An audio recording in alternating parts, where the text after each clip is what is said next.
Hello, my name is Kerry Arthur, and today we're going to talk about The Surge, Dark Souls, and just generally being a disgraceful rip-off game.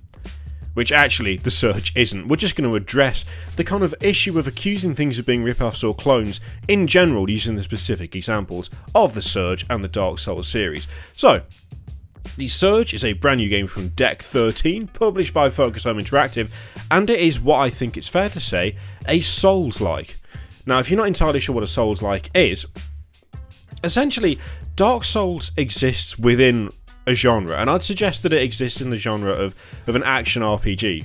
It's got the role-playing elements, it's very much an action game, but it has its own unique mechanics within that genre. It's kind of created its own little sub-genre, if you will, which is now being referred to as Souls-like, because although that genre now exists, it is largely dominated and populated by the Souls games themselves. They've kind of created this little section of that particular type of game, and they dominate it. I mean, Bloodborne is in there as well, obviously, and in fact it's probably fair to say that it's actually more kind of Soulsborne than just Souls-like, because that kind of ignores the influence that Bloodborne is now having on new games that are coming out within that genre, of which The Surge is a perfect example. So you take your kind of basic Dark Souls formula, well, from Demon Souls all the way to Dark Souls 3, Bloodborne in between. You've got your player character. It is not the run around beating the shit out of things kind of experience that you might expect from a lot of action RPGs. You have to be very careful. You have to learn enemies' move patterns. It's very punishing. It's hard. It's a hard game. It's a hard series. Intentionally so. It rewards careful play. It rewards taking things relatively slowly in terms of learning what each enemy does, what abilities they have, where they are. Like, as you're running through areas, just running around blind and just paying no attention to anything around you. That's an excellent way to get killed in all of the Demons, Dark and Bloodborne series. That's a great way to end up just getting murdered over and over again. The Surge follows that style of formula. It has a very specific type of combat. It has a very specific kind of layout in the way that you navigate areas, with, you know, shortcuts being unlocked as you move through from place to place. It has that central hub system that you find in Dark Souls 2 and Dark Souls 3 and Bloodborne, I guess. It's very much a game of that genre. Now, if you look at The Surge and you look at Dark Souls, you look at Bloodborne, you will definitely see familiar things. You will see stuff that is, it's similar. It's not similar because it's a rip-off, though, and this is where I think people get very confused. They seem to attribute the use of influence from other titles and the use of mechanics from other titles to mean that the developers don't have a clear idea of what they want to create themselves. The easy thing to do would be to look at The Surge and say, well, they clearly just wanted to make Dark Souls in space. It's not actually in space, it's set on like post-apocalyptic Earth or near-apocalyptic Earth, but that's the general argument that you tend to see quite a bit. But the problem with doing that is it completely invalidates what happens when new titles come out utilising mechanics and utilising like the pillars of gameplay from other titles. Because if you never made a game because you were basically afraid that people would say it's too similar to a game that's come before it, we wouldn't have any games. All this does, this kind of attitude of, oh, The Surge is a Souls-like, but I don't like how much of a Souls-like it is, therefore it's a rip-off of Dark Souls, it's a rip-off of Bloodborne, it's a rip-off of whatever. It kind of ignores the fact that for you to get anywhere in terms of developing these genres, in terms of developing new titles that fit within this little kind of, this niche within a niche, you end up with stagnation if people don't try and change it up, if they don't try new things, if they don't produce new titles to go along with ones that have already come out. Now, Deck 13 have said that actually the bigger influence in terms of gameplay for The Surge is Bloodborne. And actually, looking at gameplay videos of it, I would be inclined to agree with that. Well, I can't really disagree because the developers said it themselves, and I'm assuming they know what their own influences are, but it's very hard to look at The Surge and go, oh yeah, that's 100% Dark Souls. It's just Dark Souls, but it's with exoskeletons and mechs. Not really. When you actually look at it properly, there's far more in the way of Bloodborne influences than there are Dark Souls influences. And in a way, that kind of proves the point. It's declared a rip-off, it's declared a clone by certain people. And yet, when you actually look at it, the very game that they are accusing it of ripping off, or at least the game series they're accusing of it of being like ripped off from, isn't the correct one. The Surge is much more Bloodborne than it is Dark Souls. But it's a meshing of the two, it's a meld of the two. It's like a new unique setting, it's a new unique story.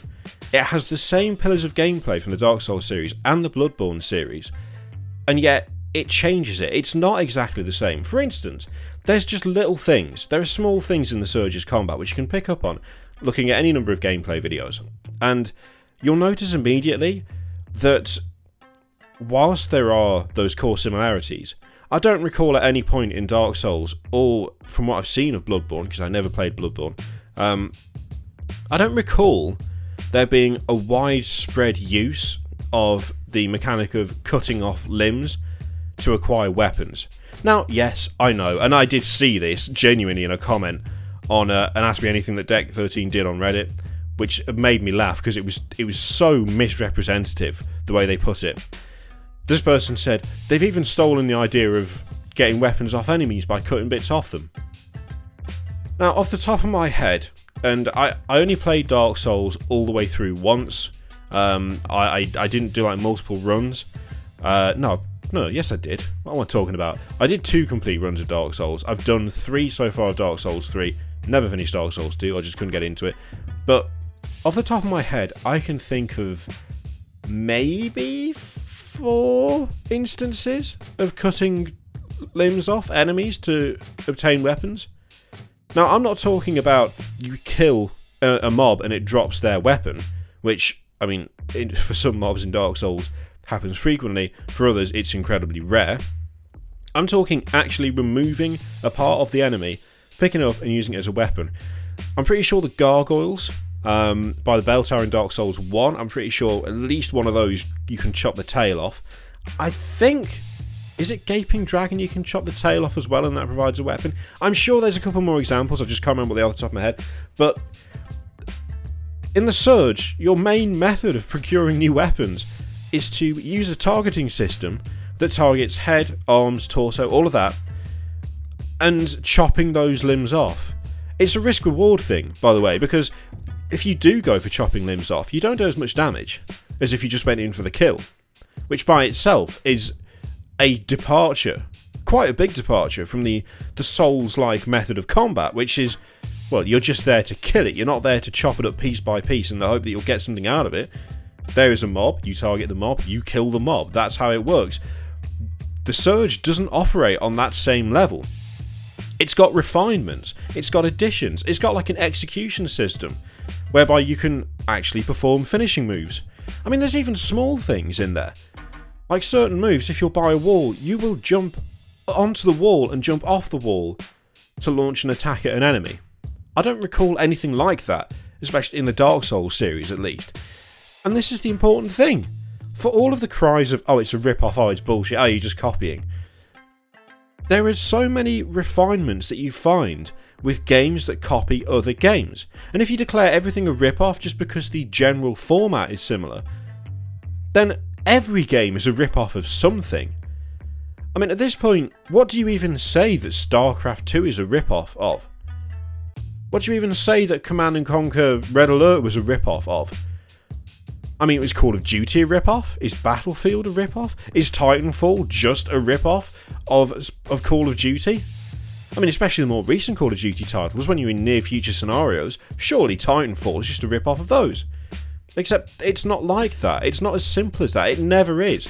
Now, I will grant you, there are some games, usually relatively low-budget, kind of push them out as soon as possible games, that are definite, full-on, you know, we saw this and we wanted to cash in.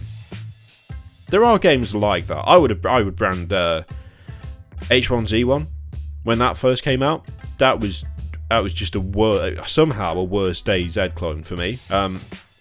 But when you actually look in depth at some of these other games that are coming out that are taking their influences and changing them, putting them into new situations, into new scenarios, refining combat systems, or maybe not even refining, because I don't even know if Dark Souls combat system really does need refining as such, but adding more in, adding depth, adding complexity. It's not a rip-off when people do that. And you can't assume that everything is a rip-off just because it came after something else. There's nothing to say that at some point the Surge would not have come out anyway with a very similar system as the one it has now if Bloodborne and Dark Souls hadn't existed. There's this idea that if you got there first, anything that came after must therefore be a copy. But if people want a certain type of game, if they want to play a particular kind of game, and developers catch on to what people want, or developers just have a wacky idea of, we should make this, it'll be really hard, it will show up eventually. At which point, the argument of, oh well, this came first, becomes irrelevant. So, I guess what I'm saying is, The Surge is no more a rip-off of Dark Souls than Call of Duty is of Doom. You know? Warhammer 40k Dawn of War 3 is not a rip-off of Command and Conquer. That's not how it works. It's an incredibly simplistic viewpoint that just boils down innovation and like additions of mechanics to nothing in order to say that you don't like something because it didn't happen to come first. And it's stupid, and it should be stopped. And before you make that comparison, before you outright just say, oh, it's clearly just a clone, look into it more. Research more. Watch more. There's never any shortage of footage for games that are coming out these days. You can't move for footage of games that aren't even released yet, because companies know the best way to get the word out is to have people play their games. And if you go away and actually look at a lot of these titles that are accused of being clones or rip-offs, you'll find that, yeah, they are very similar, because they belong in the same genre. And yet, they're also very different, because they twist certain elements within that space. They make changes. They switch it up, which is what you want. That's how you get innovation in games. That's how you get new titles that are different from old titles. It's not a rip-off. It's just fucking progress. That's all it is. Anyway, if you like that video, then like the video. There's more videos to click around here somewhere. There's also a link to Patreon and the subscribe button and all of that stuff. In the meantime, thank you very much for watching. I'll see you next time. Toodaloo.